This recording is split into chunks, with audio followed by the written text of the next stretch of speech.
Hey friends, welcome back to OG Universe. Today we are taking a special look at a Mcfarlane Toys DC Multiverse Batman figure from the Knightfall storyline. This has been one of the most hotly anticipated figures for me. Does it hold up?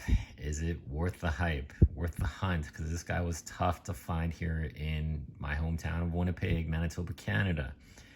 Went through a lot of GameStops, not a single one. No pre-orders, no solicitations, Toys R Us, Walmart, nothing online for either of those retailers as well. But guess what came through? My local comic book shop, Galaxy Comics, one of the best comic book shops in Winnipeg, had them waiting for me. Beautiful stuff. So let's take a look at this figure and let's get the first thing out of the way here is the packaging. So the packaging does have some very nice artwork from the Knightfall storyline. It's covers though. This was one of the standout covers by, of course, Kelly Jones, one of my favorite artists. At first, I just hated this artwork.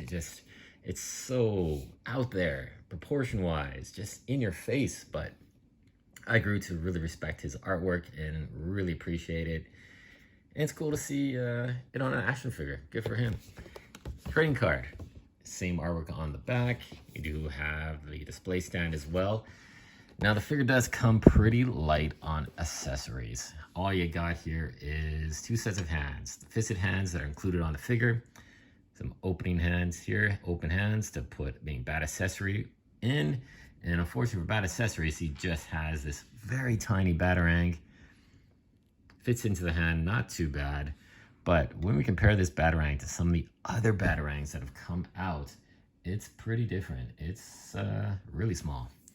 Put it right to my thumbnail here. It's really tiny. Compare it to the Batarang that came with the Batman from Hush.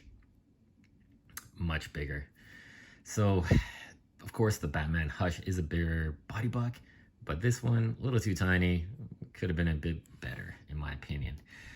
But what I do love about this figure, and I mean love, because Batman is my absolute favorite character in superheroes, Marvel, DC.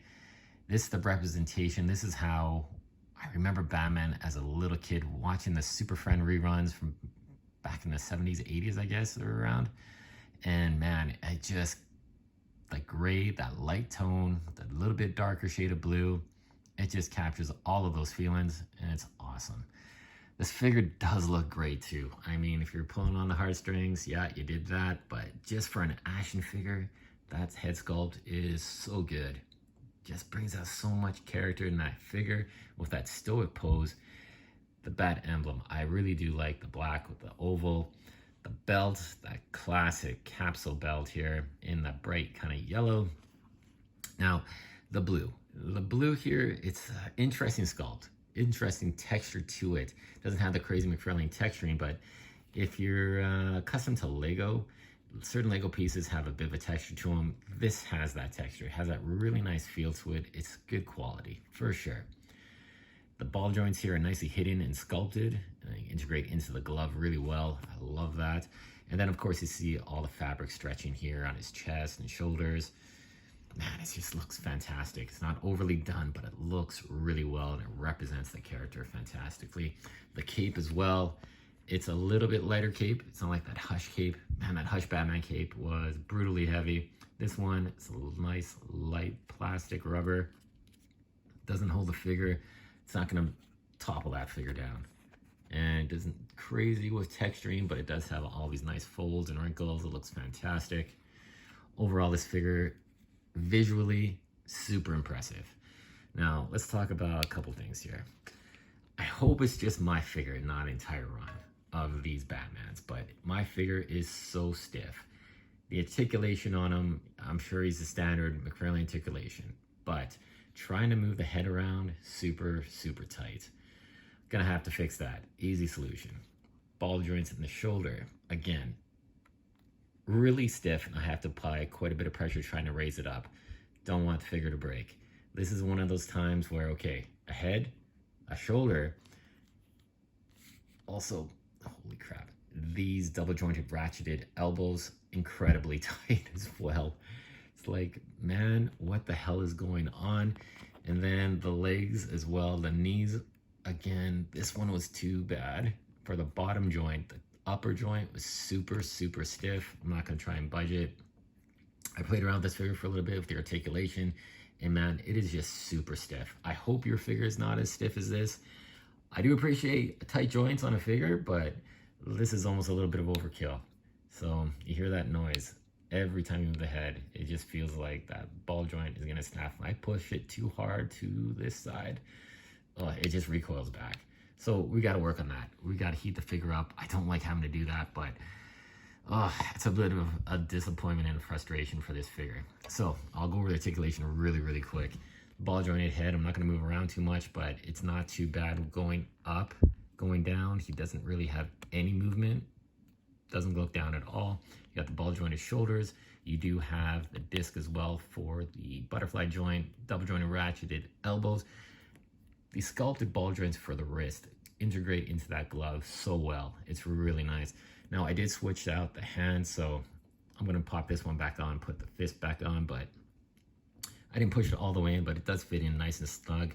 Now for the torso articulation, ab crunch, you can go down, not too bad. Back, nothing. He's got nothing going on. Waist articulation as well. Ball joints in the hips, or double jointed, ratcheted knees. Again, really nice sculpted ball joints for the ankle. You got the pivot, rocker movement, and toe articulation as well on this foot. On this foot, man, I can't move the ankle. That toe articulation will not move. It will not cooperate as well. Again, a little disappointing. But in contrast with the Blue Beetle figure, that came out, he is hyper articulated. The joints work with you for the articulation. This one, hopefully it's just mine that I got a bad figure. It's really stiff, but hope you guys have better luck with that. But again, visually, this is gonna look absolutely amazing on your shelf. Such a great presence for a Batman figure. And let's bring a couple other Batman figures for some comparison. This one here is Batman from Rebirth. I like the costume. I like the purple and the cape. I think that's great. But this figure just has some issues, unfortunately. Size-wise, you know, he's a little bit shorter too, even compared to this Batman. Now, one of the things that stands out for this figure that I'm just not into is these legs. These legs are gigantic tree trunk legs. He doesn't miss leg day. But when you look at his biceps, they are tiny, super thin, and just doesn't look right compared to the rest of his anatomy. The head sculpt is really good though. I do like that head sculpt. I like the emblem as well. With that head sculpt, I do see a bit of David Finch artwork in there. That looks really good. But I think if you really want to make this figure perfect, you gotta swap these arms out. These biceps are not working.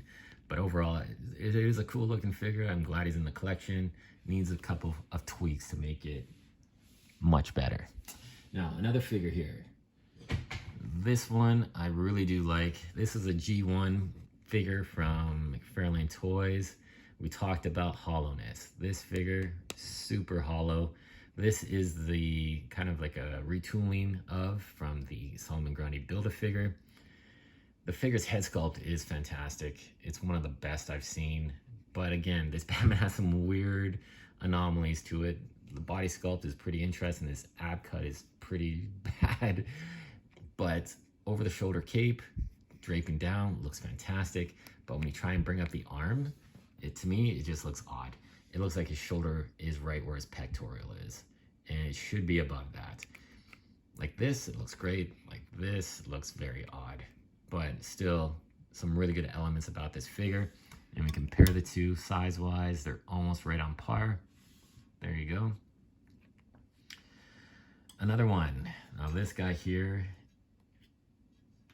probably my favorite Batman, and still is my favorite Batman figure Mcfarlane Toys has produced, and that is the Hush Batman by Jim Lee. Beautiful sculpted work. That cape, heavy as heck, but man, it looks great. And you can see the size difference between these two. So if you got a blue and gray Batman, my preference, of course, stylized is this, but action figure wise, this takes it hands down. Another figure we'll bring in, we're showing a lot of Batman figures, but Batman is one of my favorites. This one here. So this is the Detective Comics 1000 Batman. A little bit of a height difference as well, but this is a G1. This is actually the first Batman figure that Mcfarlane produced, first wave.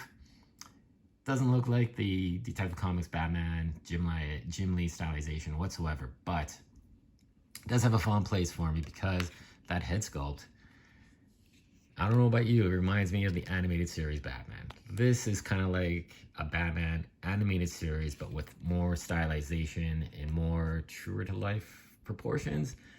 They did do a Mcfarlane animated series Batman. Not my favorite. I didn't collect any of those animated figures just because I just don't like the skinny, scrawny legs and ankles, crazy buff chest.